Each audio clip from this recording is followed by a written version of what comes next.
Hi, this is Anna with WTI, and I'm going to show you why this brush by DUcare is absolutely a necessity for your makeup bag.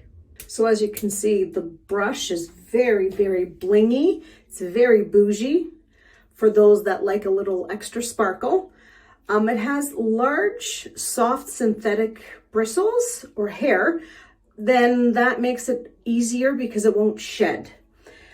The foundation brush, it's a very dense brush.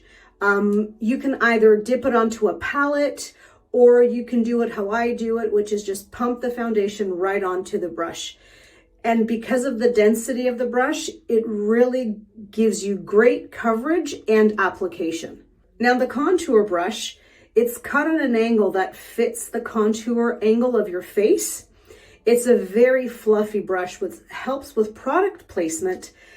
And where you need areas where you need a little bit more, you can just precisely put it on or in less areas.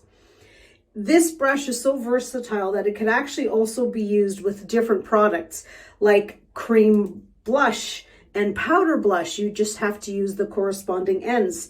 But for me, I really enjoy using this brush for foundation and contour. So if you're like me, always looking for those little extra add-ons to add to your makeup collection or to your makeup bag, this brush by DUcare, the dual end, is absolutely a staple and it's really convenient, and that's my point of view.